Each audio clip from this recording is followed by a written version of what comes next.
फिर हमारा बच्चे को लेकर आए, बत्ती लेके देखे यहाँ पर मतलब कलच रही थी, मतलब थोड़ा मतलब सांस वोस आ रहा था उनको, मतलब तो हम अपने देवर को फ़ोन किए थे। फ़ोन किए, फिर गांव में चिल्लाए सब लोग, मतलब गांव के लोग जुटे, फिर उठा के ले गए चौकी पे, सुलाए देवर को फ़ोन किए। मतलब नाक से मुंह से पूरा खून मतलब निकल आया था, एकदम से तड़प रही थी, एकदम कलझत रही, मतलब कि मतलब चाहे कुछ देख ओख ले या कुछ उनके कोनो साजिश रचत रहा या कुछ देख ले उनके नहीं खत्म कही दे मान नहीं। दोस्तों नमस्कार, इस हमारी मौजूदगी आजमगढ़ ज़िले के अंतर्गत एक ग्राम सभा पड़ता है आलमपुर, जिसमें एक खबर चल रही थी अभी कुछ दिन पहले। श्री राम चौहान प्रधान थे, उनको जो है घर पर सोए हुए थे, निर्मम तरीके से गोली से उन्हें बिस्तर पर ही मार दिया जाता, उनके घर पर ही बरामदे में। और अभी जो है कुछ दिन पहले, यानी कि 20 दिन के अंदर में ही अगर देखा जाए तो दूसरी घटना उन्हीं लोगों के प्रधान जी के 10 दिन बाद जो है दूसरा मर्डर हो जाता है। और उन्हीं लोगों में, ये भी चौहान परिवार हैं, वो भी चौहान परिवार हैं। अगर देखा जाए तो ये लोग एक खानदान के, आप लोगों का एक ही खानदान है? हाँ, हम लोग को एक ही खानदान के हैं। अच्छा। ये कैसे घटना आपके घर क्या कैसे घटी है? घटना क्या है, मेरी मम्मी शाम को भैंस के लिए धुआं करने के लिए आई थी जी। तो मेरे चाचा लगता वो कुछ रंजिश कुजस क्या उनके अंदर था कि वो दरवाजे के पीछे छुप के बैठे थे। जब ये वो धुआं कर रही थी तो उनके सर पे हथौड़ी से लगातार वार कर दिए। अच्छा। जिसके चलते वो लहूलुहान हो गए, पूरा खून से, मतलब बेहोशी हालत में वो पड़ी थी। तो कुछ टाइम बाद मेरी औरत ढूंढते हुए कोई कहाँ गई, वो खाना वाना खाने के लिए तो गई तो देखी एकदम खून से लथपथ बेहोश पड़ी थी उसके वहाँ पे अंदर। अच्छा। तो इन्होंने चिल्लाया तो सब जन ने सोचा कि लगता गिर गई या कुछ चोट लगा ऐसा है। तो अस्पताल ले गए तो वहाँ पे सब डॉक्टर यहाँ से सब रेफर कर दिया गया एरोला से। आजमगढ़ गए तो वहाँ पे सब जांच वाँच हुआ तो एमआरआई किया गया तो पता चला कि सर की हड्डी पूरा टूट चुकी है और सर में जो गुद्दी सी सब बाहर निकल गया। डॉक्टर ने बताया कि बहुत बुरी तरह, बहुत बेरहमी से मारा गया इनको है। जी। हाँ, तो उसके बाद दूसरे दिन उनका मृत्यु हो गया। अच्छा, मतलब दूसरे दिन मृत्यु हो गया। हाँ, दूसरे दिन उनका मृत्यु। अगर देखा जाए तो आपकी माँ थी, वो आपके चाचा यानी देवर भाभी का संबंध। हाँ, देवर भाभी का संबंध था। तो जी उसने बहुत बेरहमी से मारा कि उनको कभी होश तक नहीं आया कि मतलब कुछ बोल सकूँ। जब से मारा तब से मतलब बेहोशी हालत में उनका दम टूट गया। अच्छा। अच्छा, क्यों मारा जो है, ऐसा क्या? अभी क्या कुछ रंजिश कुछ ऐसा लफड़ा तो नहीं था। तो मेरी माँ बहुत सीधी सादी इंसान थी जी। किसी से फालतू बोलना ना, कोई झगड़ा किसी से करना, हमेशा किसी से वही प्रेम व्यवहार से बोलती थी।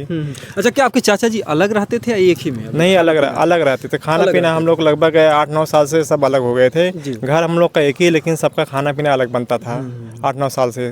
क्या नाम है आपके चाचा का? मेरे चाचा का नाम है इंद्रजीत चौहान। अच्छा। हाँ, इंद्रजीत चौहान जी सर। आपके पिताजी? मेरे पिताजी सर आज के 24 साल पहले एक्सपायर हो चुके थे। जी। हम लोग लगभग 10-12 साल के थे तभी से मेरी माँ ने हम लोग को परवरिश किया है। अच्छा। अगर देखा जाए तो संघर्षों में ही जीवन बीता। उधर पिता का साया चला गया और माँ का बहुत बड़ा सहारा था घर पर। हाँ, माँ का समझे पूरा सहारा माँ के था। हम लोग माँ के सहारे मतलब बाहर कमाने के लिए जाते थे जी। अभी मतलब कैसे घर छोड़ के जाएंगे, मतलब बच्चे अभी स्कूल नहीं जा रहे हैं डर के मारे, मतलब हमको भी कुछ हो जाएगा जी। अभी हम लोग बहुत डरे हुए हैं। इस घटना से जो आपके बच्चे हैं मासूम, कितने बड़े हैं? बच्चे सर मेरे 8 साल के हैं, अभी दो बच्चे 8 साल के हैं। जी। तो इस घटना को देखकर वो भी सहमे हुए हैं कि हम बहुत सहमे, मतलब ये स्कूल जाने के लिए बोलते नहीं कि हम स्कूल चले जाएं। अभी वो लोग जाना भी नहीं चाहते स्कूल, बोलते कि हम लोग यहाँ नहीं रहेंगे इस गाँव में भी। जब घटना हुई तो आप कहाँ पर थे उस समय? सर मैं उस समय मुंबई में था। अच्छा, मुंबई में थे। जी सर। घर से फोन गया? हाँ, घर से फोन आया तो उसके दूसरे दिन मैंने फ्लाइट पकड़ के तत्काल आया घर पे। जी। जब आप आए तो माँ आपकी जिंदा थी कि नहीं सर, वो तो मर चुकी थी। हाँ, पुलिस ने पोस्टमार्टम के लिए उसको गाड़ी में रखा हुआ था, तभी मैं आया तो पोस्टमार्टम के लिए ले गए। जी सर। जी। अगर देखा जाए तो इसके पहले कभी भी चाचा से, आपकी मम्मी से कोई बात विवाद, कोई किसी बात की रंजिश नहीं थी? किसी बात की रंजिश नहीं था। उन्होंने थोड़ा मतलब गर्मी के मौसम में खेती के लिए किया था। जैसे बंटवारे मतलब क्या, मैं दादी से सब अलग हो गए थे। दादी भी है तो दादी मेरे साथ आती थी, तो दादी ने तो अपना थोड़ा हिस्सा लिया था।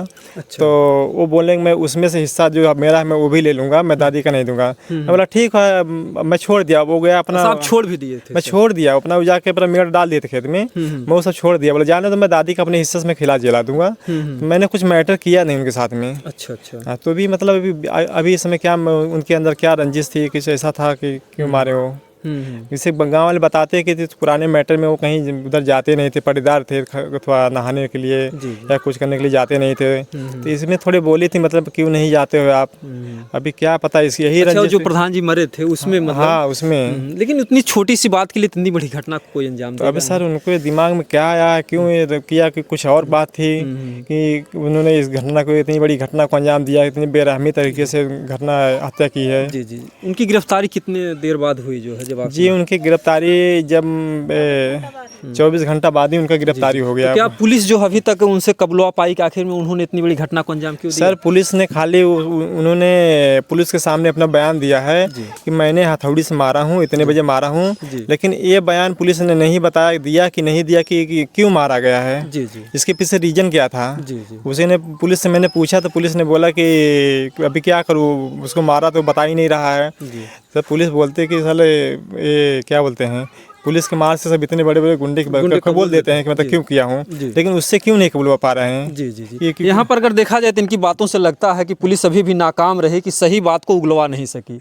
इस बात का आपको दर्द है? जी सर, हम बहुत दर्द है, मतलब हमको पता चलने चाहिए मतलब क्या कारण था कि क्यों मारा गया उसको। अगर देखा जाए तो एक बेटा और माँ का जो रिश्ता होता बहुत ही गहरा होता है, और माँ जो है घर का बहुत बड़ा सहारा थी। जी सर, घर का तो पूरा सहारा, मतलब देख रेख पूरा खेती बाड़ी सब वही करती थी। पिताजी थे नहीं, हम लोग बाहर रहते थे, जाते थे। अभी मतलब बच्चों का मतलब है कि परवरिश जब से मेरे हुए सब वही। क्या नाम है आपका भैया जी? मेरा नाम मंजीत चौहान है। मंजीत चौहान जी सर। तो क्या मांग है आपकी, क्या होना चाहिए? सर मेरी सरकार से यही मांग है, ऐसे कातिल को सरकार या तो फांसी दे दे या तो इनकाउंटर कर दे। ऐसा नहीं हो पाए तो उम्र कैद तक मिलना चाहिए, क्योंकि मतलब एक ऐसा अगर कातिल गांव में रहेंगे तो गांव सुरक्षित नहीं रहेगा। जी जी। दो घटनाएं हो जाना 10-12 दिन के अंदर में। जी सर, दोस्त क्या मतलब मेरी माँ की वजह से सर एक बगल के लड़के का भी अथवा हार्ट अटैक हो गया। अच्छा। मतलब उसके साथ में मतलब जा रहे थे, मतलब उसकी इतना सोच में वो अथवा हो गया कि मतलब उसका भी मृत्यु हो गई उसकी वजह से। समझो मेरे चाचा ने एक नहीं 2 खून कर दिया है। इधर आ तो कहीं न कहीं से घटना बहुत ही दर्दनाक। आप इधर आ जाइए। जो है ये तो भैया परदेश में थे, लेकिन साथ में रहने वाली हम उनकी बहू से बात करते हैं, क्योंकि कहते हैं कि बहू के लिए जो सासू होती है वो भी एक माँ होती है। एक माँ को छोड़ कर के आती हैं तो दूसरी माँ मिलती हैं ससुराल में, तो इनके लिए भी बहुत बड़ा सहारा थी। हम इनसे थोड़ा जानने का प्रयास करें, क्योंकि भैया तो साथ में थे नहीं, ये घर पर ही थी। कुछ इनसे हम जानने का प्रयास करते हैं। कैसे घटना कब हुई, क्या समय था उस समय? उस समय 6 साढ़े 6 बज रहा था शाम को। अच्छा।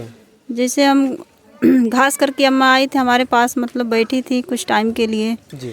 जैसे तब बैठ के मतलब थोड़ा मतलब बैठ के बतियाइन नहीं तो रोज बत्ती मांगत रही कि लालक मम्मी बत्ती दे दा, कहाँ रखे हो। हम बत्ती खोज के देत रानी उन्हें।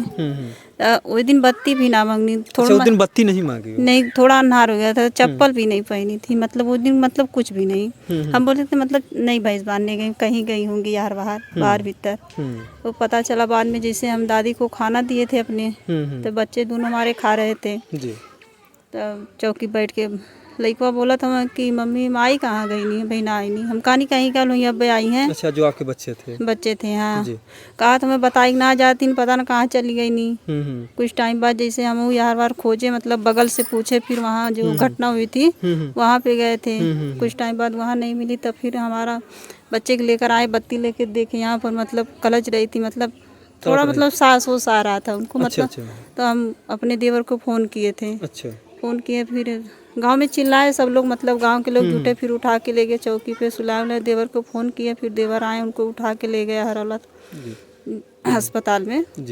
मतलब तब तक होश नहीं आया उनको। होश नहीं आया जी। तो जिससे यहाँ पे तड़प रही थी, होश नहीं आया। उसके पहले कभी आपसे कुछ बोली थी हमें खतरा है या कुछ झगड़ा झंझट कोई बात? नहीं, कुछ ना। वो बहुत मतलब दिनदास रात रही एकदम से, कहीं कि हमके का हुई, हमके के मारी, का मालूम का उनके मन में आल की इतना अथवा कही देनु। जैसे सास हमारी बहुत अच्छी रहनी, जैसे एकदम महतारी के समान रही। जैसे ये मतलब नहीं लगता था कि हमारी माँ है सास, ऐसा कोई फर्क वाला दिखता नहीं? नहीं, कुछ नहीं, मतलब उनके स्वभाव बहुत अच्छा रहा। जी जी जी। और जैसे घर का जो भी बाहरी काम होता था वही देखती थी? सब बाहर भीतर काम, बस हम अंदर खाना केवल बनाते थे। जी। बाहर भीतर खेती बाड़ी जितना था वो सब भैंस गोरू का सब वही संभालती थी। जी। आज उनके ना रहने से लगता होगा कि घर में बहुत कुछ मतलब खो गया है? बहुत कुछ, मतलब जितना मतलब कह नहीं सकते कितना दर्द हो रहा है हमको। जी। जी। एक माँ जो है, एक माँ आपकी जान लीजिए चली गई दुनिया से। तो इसमें जी देखिए इनकी भी आंखें भर आई हैं। ये बहू तो हैं, लेकिन एक माँ जैसा दर्द इनको फील हो रहा है। कम से कम जो भी बहन बेटियां अगर जाती हैं अपनी ससुराल में, सासू माँ का प्यार मिलता है तो अपने जो है मायके की उनको याद नहीं आती। आज सासू माँ की हर एक बातें इनको याद आती है। बीच में कभी कोई कुछ कहती थी, कोई भी ऐसा कुछ? ना कुछ ना, मतलब हंस हंस के हमले लगे साथे रहे, मतलब बैठे हुए जैसे कि मतलब सखी की तरह रात रही ना मेरे मतलब दोस्ताना दोस्त। हाँ, एकदम से हंसी मजाक सब कुछ हम उनसे करी, शेयर करी सब कुछ बात अपन उहो शेयर करें हमसे, हर दुख सुख। हर दुख सुख। जी जी जी जी जी। बताइए जो है, और उनका कैसा स्वभाव था जिन्होंने मारा? जो पहले कभी ऐसा कुछ था, कैसा जो है मतलब था? वो भी साथ में रहते थे? जी, साथ में रहते थे, मतलब किसी से बोलना डोलना कुछ नहीं था। वो मतलब अपना देखते थे, हम लोग अपना जैसे देखते बोला थे। चाली रहता था कि नहीं? क्या नहीं। कहते? तो भाभी भाभी कहते थे कि नहीं? हाँ, कहते थे पुतलू की मम्मी कहते हैं कुछ भी काम करे पूछे और का भल उनके दिमाग में बस इतने बात कहानी, बस उनके पे इतना तो हो गया। कुछ भी मतलब चाहे कुछ देख ओख ले या कुछ उनके कोनो साजिश रचतराल या कुछ देख ले उनके नहीं खत्म कही दे मान नहीं, मतलब कुछ बता ना पाई हमसे, मतलब कोनो चीज़ हम आपसे कभी कौन अपन दुख ना ना शेयर कर पाए? नहीं। अगर देखा जाए तो भी बेचारी बहुत संघर्ष, 24 साल से विधवा थी। हाँ, 24 साल से मतलब। जी। और अगर देखा जाए तो इस घर परिवार के लिए बहुत बड़ी सहारा थी। वो जो बच्चे हैं आपके, जो 8 साल 9 साल के जो भी छोटे बच्चे, बच्चे हैं। उनकी इस समय क्या मानसिक दशा? इस घटना को देखकर वो लोग कैसा फील कर रहे हैं बच्चे? सब बच्चे डर रहे, डर के मारे मतलब स्कूल नहीं जा रहे हैं कि मम्मी स्कूल मत भेजा। जैसे हम कतो ना जाए दी है, तनकी रात हो जाए तो साथे साथे रही है, कहीं भाई बाने जिन जा सुबेरे जा बानिया नहीं तो कोई मार दे। जी। कहीं भी मतलब जही बच्चे सब साथ में आते जाते थे। हाँ, कहीं ये मत रहा, यहाँ से भाग चला। हम्म। तो कैसे आप लोग ऐसे दहशत में अगर देखा जाए तो उधर घटना हुई, इधर घटना हुई, आपके पति बाहर रहते हैं, फिर तो आप लोगों का जो एक घुटन है एक मतलब तो और बढ़ कैसे गई। रहेंगे 2 बच्चे छोटे छोटे लेके अकेले, कैसे परिवार चलाएंगे, खेती बाड़ी कैसे, मतलब बाहर भीतर हम कैसे रहेंगे। जी जी। तो क्या बच्चे कभी कहते हैं कि अगर वो, उनको क्या बोलते हैं? बड़े दादा बोलते होंगे बच्चे आपके? हाँ, बाबा बोलते हैं, बाबा बोलते हैं। तो जैसे क्या आप लोगों को खतरा है कि अगर वो दोबारा छूट के आ जाते हैं तो अन्य परिवार पर भी ऐसा कुछ हाँ, खतरा? बच्ची हमारी कह रही थी कि बाबा आई हैं तो फिर हमने मारी नहीं है, हम कहानी। अच्छा, हाँ आपको? हाँ, जैसे हम लोग बयान कर रहे हैं तो उनके खिलाफ बोल रहे हैं, मतलब डर भी तो है ना। जी जी जी। हम्म। नहीं, बयान की क्या बात है भाई, जब इनका परिवार गया, इनका परिवार उजड़ा है, ऐसे अगर मनोबल बढ़ता रहा तो ऐसे में जिम्मेदारी बनती है प्रशासन की। प्रशासन क्या करता है? अभी तक प्रशासन ने कहाँ तक कार्रवाई की? प्रशासन बस यही सर, मतलब काहे मारे हैं बस ये ना बता पाने, बताऊँ ना कि बस इतना तक कि हम ही मारे हथौड़ा से। हाँ। ये बहुत ही आजमगढ़ की दिल दहला देने वाली घटना है कि आखिर में देवर ने भाभी की इतनी निर्मम तरीके से, बेरहमी से, इतना बड़ा देवर हैवान क्यों बन गया और इतनी बड़ी घटना को वारदात दिया? तो क्या होना चाहिए? अगर उनको गिरफ्तारी हुई है, अगर उन्होंने बयान तो कबूल ही लिया कि हमने मारा है, तो क्या होना चाहिए कि ऐसा क्या हो कि आप लोगों को आप जो डर हो निकल जाए? जैसे वहाँ पर मतलब वहाँ पे रहें, बस यहाँ पे ना आए। जी जी। या तो आजीवन कारावास हो या तो कड़ी से कड़ी सजा हो। कड़ी सजा हो। जी जी जी जी, जैसे मतलब हमारे अम्मा की तड़पा की मौत भइल, वैसे उन्होंने तड़प तड़प के जेल में मरे, बस ये तो। आप जैसे एक महिला हैं, किस तरीके से देख पाए? जैसे पुरुष होता कुछ कठोर होता है, माँ तड़प रही थी, कैसी क्या दशा थी उस समय? जैसे मतलब थोड़ा मतलब नाक से मुंह से पूरा खून मतलब निकल आया था, एकदम से तड़प रही थी, एकदम कलझत रही, मतलब कि आँख होक ना खुलल, खाली बस हाथ हो थोड़ा बहुत हिलत रहा, सांस हो एकदम से। जी जी जी जी। जी जी। ये बहुत ही दर्दनाक घटना है और हम कहेंगे कि ऐसे अपराधियों को, जो अपराध बढ़ता जा रहा है, कहीं न कहीं से हमारे प्रशासन की भी लापरवाही है और कमियां हैं। क्योंकि एक घटना को अंजाम दिया, अगर वो अपराधियों को अगर सज़ा मिल जाती, जब अपराध सिद्ध हो जाता, कहते हैं कि जब सबूत मिल जाते हैं तो अपराधी को सज़ा मिलने में देर नहीं लगती। लेकिन जब अगर अपराधी कबूल कर रहा कि हमने अपराध किया, फला को मारा है, फिर जो सज़ा देने में विलम्ब होता है, इसी वजह से और भी क्राइम बढ़ते हैं। और मैं तो हमेशा अपने चैनल के माध्यम से ही मांग करता हूँ कि जिस तरीके से सऊदी दुबई में जो भी अपराधी होते हैं उनको पब्लिक प्लेस पर सजा दी जाती है, उसी तरीके से भारत में भी कानून बनना चाहिए। नहीं तो लोगों में कोई भय नहीं है, हर किसी को पता है कि हम 2-4 महीने जेल में रहेंगे, फिर हमारा बेल हो जाएगा, हम छूट के ऐसो आराम करेंगे। तो इसीलिए किसी की हत्या करना मतलब एक आम खिलौना हो गया है। जी सर जी। और देखा जाए तो आजमगढ़ में जो आलमपुर है, ख़ास तौर से यहाँ का जो आलम है, ये और भी जो है मतलब लोगों में डर नहीं कि हम किसी के साथ क्या कर दें। बहुत डर हो गया, सब मतलब गांव वाले सब मतलब डर गए हैं एकदम से। जी जी। तो मैं कहूँगा कि सभी लोग सावधान रहें और जो भी प्रशासन के लोग हैं अगर वहाँ तक हमारा वीडियो जाता है तो ऐसे अपराधियों के साथ कड़ी कड़ी सजा दें। और बाकी हम अगले वीडियो में मिलते हैं दोस्तों। जय हिंद जय भारत।